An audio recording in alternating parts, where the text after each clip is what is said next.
السلام عليكم. النهارده بإذن الله هنتكلم عن الGRPC وهنشرح إيه فوائدها وإيه الاستخدامات بتاعتها. الGRPC هي باختصار هو موديل زي المودلز اللي نقدر نبني بيها الباك اند بتاعتنا زي ال HTTP وزي ال GraphQL اللي احنا اتكلمنا عليهم قبل كده. الميزة القوية اللي في الGRPC هي قدرتها في التعامل مع لغات الباك اند المختلفة. بمعنى دلوقتي ان انا مثلا بشتغل بمايكرو سيرفيسز واشتغل بدوت نت وهشتغل في بروجرامر تاني باك اند تاني هيشتغل بيه النود جي اس. فالجي ار بي سي هو احسن طريقة تواصل ما بين لغات الباك اند المختلفة، وهنشوف ده ليه في الكود بتاعنا. تمام. طيب، إيه اللي إحنا محتاجينه في الدوت نت عشان نقدر نعمل GRPC؟ أول حاجة إحنا مش هنكريت project API، لأ، في project template جاهز اسمه GRPC، فباكتب هنا دوت نت new GRPC slash o اسم إيه؟ الproject الجديد بتاعي. تمام. طيب، الpackages اللي إحنا هنحتاج نستخدمها هي grpc.tools والمايكروسوفت ASP نوت كور GRPC JSON transcoding. الترانس كودنج دي هنستخدمها في جزئية تانية، هي ملهاش علاقة أوي بالجي ار بي سي، ولكن هنستخدمها لما نعوز مثلا نحول من جي ار بي سي ل HTTP ريكوست. تمام. طيب، أول حاجة هنعملها في اللانش فايل بتاعنا هنا، في اللانش سيتنجز هنغير البروتوكول، لازم نخليه يكون HTTPS. يبقى هنا HTTPS والايه اللوكال هوست بتاعنا يكون برضه بالنوع HTTPS. طيب تمام. هنبدأ نشتغل على المشروع بتاعنا. هنبدأ نقول إن إيه الحاجات اللي إحنا محتاجين نعملها في بكرة. أول حاجة في المشروع بتاعنا هنا أنا عملت entity عادية جدا اسمها item ID name description، وعملت لها المigration بتاعتها. طبعا عشان أعمل الخطوات ديت استخدمت ال PostgreSQL وعملت له هنا inherit وعملت له ايه default connection بتاعتي. طيب تمام. وهنا في المشروع هنعمل اب ماب جراف جي ار بي سي سيرفيس واسم السيرفيس بتاعتنا. طيب القصص دي هنبدأ نتكلم عليها، بس خلينا الأول نبدأ نشتغل في المشروع بتاعنا. أول حاجة هيكون عندك هنا ملف اسمه بروتوس. جوه الملف ده هيكون عندك أول فولدر اسمه greet.proto. بروتو هي اللغة عاملاها جوجل. اللغة ديت انت بتستخدمها علشان تقدر تكريت بيها السيرفيس بتاعتك او الانترفيس بتاعك. طيب، ايه هي فكرة البروتو، الملف البروتو ده؟ ببساطة انت بتحط فيه الفانكشن بتاعتك، اسم الفانكشن هيكون مثلا جوه هنا اسمها say hello، وهنا ده هيكون الانترفيس بتاعك اللي هو هيكون جوه انواع الفانكشنز اللي انت محتاج تكريتها. الكارد اوبريشن مثلا على سبيل الاكزام اكزامبل اللي انت محتاج تستخدمه.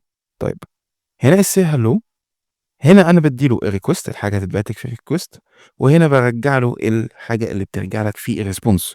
فبالتالي الملف البروتو هو بيكون انترفيس للداتا اللي انا ببعتها، والداتا اللي انا هتطلع لي او الاوتبوت او الريتيرن بتاعي اللي بيطلع لي من الميثود، وبكتب كمان اسم الميثود اللي انا بستخدمها. فبالتالي لما اجي انا استخدمه في اي لغه مختلفه، انا خلاص انا ما بقتش مهتم ان انا ادور على الانترفيس اللي هو الشخص اللي بيكتبها لي واشوف اللغه اللي مكتوب بيها الانترفيس والقصص دي كلها. لا، انا بقيت مرتاح خلاص. بروح على ملف البروتوس بتاعتي، بروح اشوف كل فايل بروتو ايه الانترفيس ايه الريسبونس ايه الريتيرن والحاجات دي كلها. فدي طريقه سهله جدا وهتكون بتريح جدا مع اللغات المختلفه. طيب، احنا بنشتغل على التو دو ايتم. فادي هنا ملف التو دو سيرفيس. في كل سيرفيس انا بكريت ليه، ادي هنا مثلا عندي الميثود بتاعت الكرييت الجيت الابديت الديليت، وهنا الجيت اول. تمام. طيب، خلينا نمسكها واحده واحده. عندي هنا الكرييت تو دو، تبدأ عندي أنا بابعت له create to do request وبارجّع له في الآخر to do item. طيب هننزل تحت كده، هنبدأ هنا نلاقي الmessage بتاعنا. الmessage ديّة هي بيكون شكل الdata أو شكل الdata اللي أنا هابدأ أستخدمها.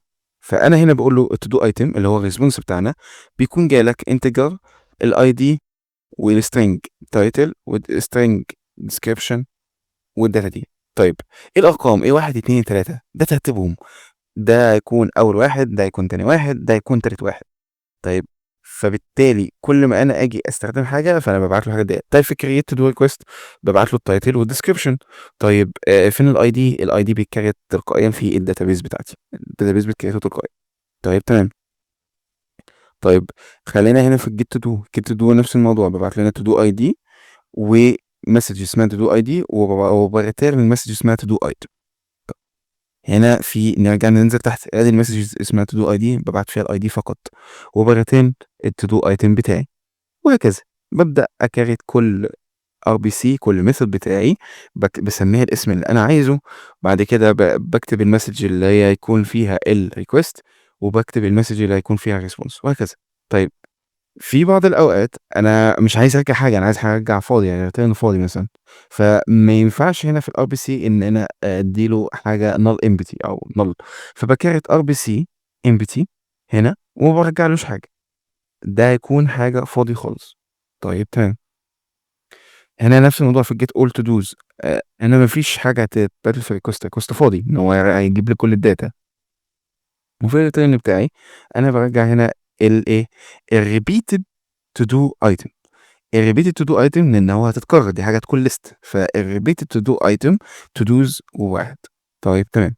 طيب جميل جدا. احنا كده عملنا الانترفيس بتاعنا، قلنا شكل الداتا اللي هتتبعت لي في الريكوست وفي الريسبونس، اسامي الميثودز والحاجات دي كلها. طيب هنستخدمها ازاي؟ يعني فين بقى نبيلت الداتابيز ونبدا نعمل الكاد اوبريشنز بتاعتنا وكل الحاجات الخواص بتاعنا. هنكريت هنا في ملف السيرفيسز ملف هنكريت فايل اسمه to do item service. طيب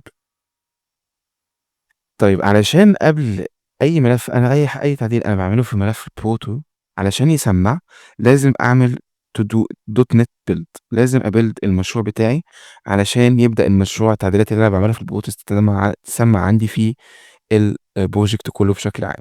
طيب تمام. طيب بعد ما انا عملت الداتا وبعد ما عملت الانترفيس وسمع، هرجع تاني to do item service وهعمل inherit. طيب هعمل inherit من ايه؟ جوه هنا to do item بروتو انا كريت سيرفيس اسمها to do service، صح.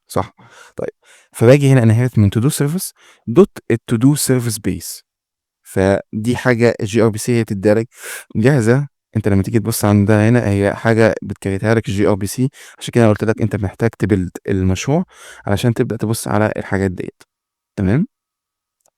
طيب نرجع للسيرفيس بتاعنا هنا. بعد ما انا عملت الانهيرت ببدأ إن أنا أنزّل الfunctions بتاعتي. طيب أول حاجة طبعًا أنا باعمل injection للDB context بتاعتي عشان أبدأ أستخدمها. طيب هتلاحظ هنا حاجة، هتلاحظ إن الmethods موجودة هنا هي override. طيب ليه override؟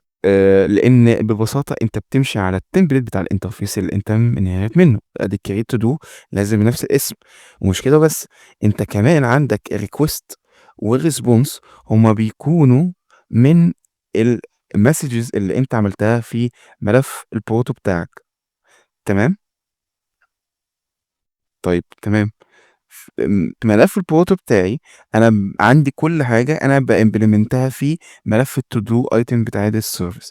طيب هتلاقي هنا في create to do بcreate to do request، create to do request ده اسم المسج بتاعتي في ملف الproto، وهنا الresponse بتاعي من to do item اللي هو بيرجع لي في الcreate، وهنا لازم في كل method إن أنا inherit أو أزود parameter اللي هي الserver call context، لأن دي بتتحكم لو أنا عايز أوقف الميثود بتاعتي، عايز أعمل عليها في الadditions معينة حاجات معينة، فأقدر عن طريق context أستخدم الخيارات ديت. طيب هنعمل هنا create عادي جدا، فبديله هنا entities dot item، فبقول له هنا الايتمز بتاعتك، ادي هنا request dot title وادي هنا request dot description، وفي الاخر بقول له save ده للداتابيز، وفي الاخر بريتيرن التو دو ايتم بتاعتي. القصه نفسها بتمشي في بقيه الخطوات. ادي هنا مثلا ادي هنا الاوفر to do item get to do id request، وهنا برضه السيرفر كول context.